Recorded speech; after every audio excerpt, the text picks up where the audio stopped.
कल एआई के God father माने जाने वाले जाफरे हिंटन ने गूगल कंपनी से इस्तीफा दे दिया और उन्होंने ये बताया, अपने इस्तीफे का कारण बताया कि मुझे अफसोस है, मैंने अपना पूरा जीवन एआई के विकास में लगाया, लेकिन एआई से संभावनाओं से अधिक भविष्य में खतरे हो सकते हैं।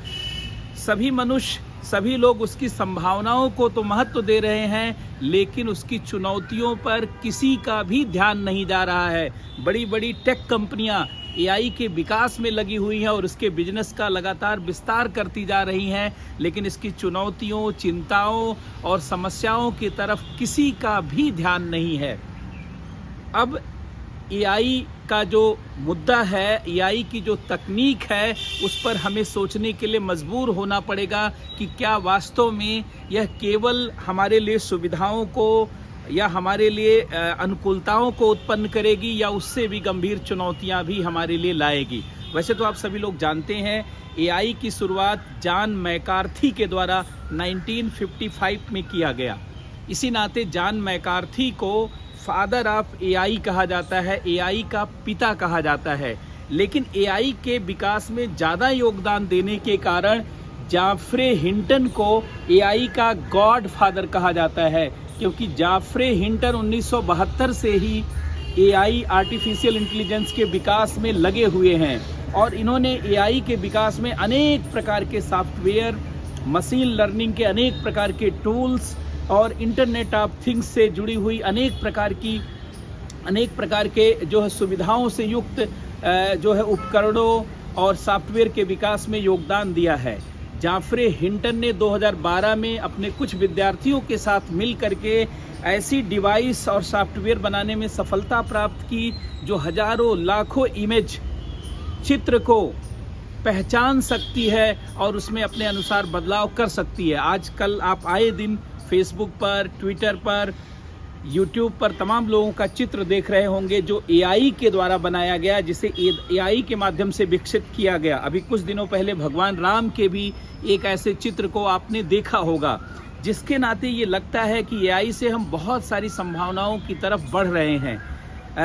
आपने देखा होगा कि चैट जीपीटी के आने के बाद भी बहुत सारे लोग एआई से बहुत प्रभावित और आकर्षित होते हुए दिख रहे हैं और अनेक, आप देखेंगे गूगल ने भी अनेक प्रकार के मशीन लर्निंग और एआई टूल्स का उपयोग करना शुरू कर दिया है।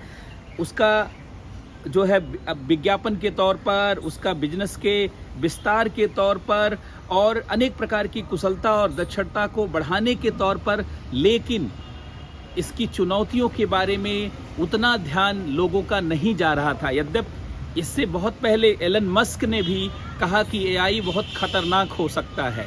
एक बार बिल गेट्स ने भी इस तरफ इशारा किया कि आर्टिफिशियल इंटेलिजेंस गंभीर चुनौतियां खड़ा कर सकता है और अब स्वयं एआई का विकास करने वाले एआई के गॉडफादर जाफरे हिंटन ने स्वयं ये बात कही। उन्होंने कहा, मैं गूगल की नौकरी इसीलिए छोड़ रहा हूं ताकि एआई के चुनौतियों, समस्याओं और भविष्य में इसके द्वारा खड़े किए जा रहे जो है मानव के लिए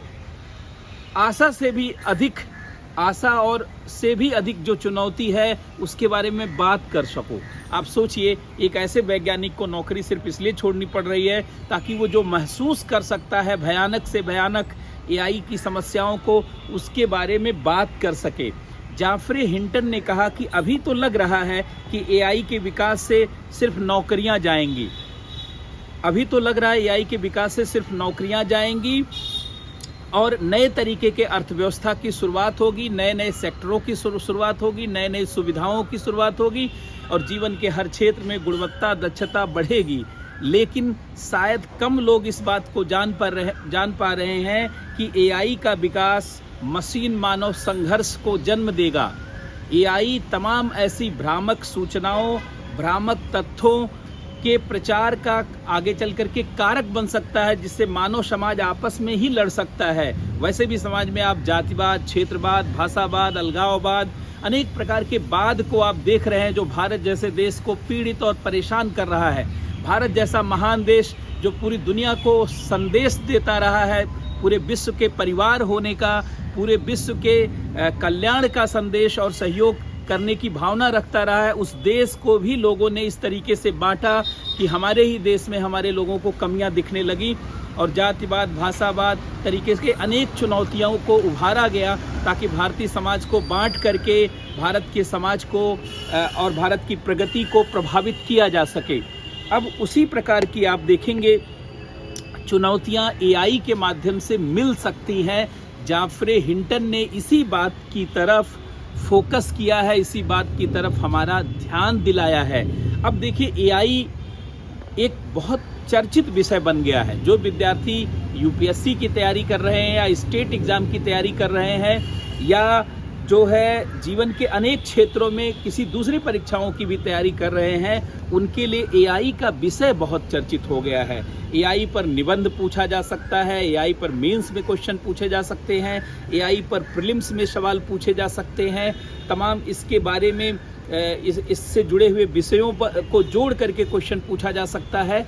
इस नाते जो विद्यार्थी विशेषकर तैयारी में लगे हुए हैं वो आर्टिफिशियल इंटेलिजेंस के टॉपिक को तैयार करके रखें।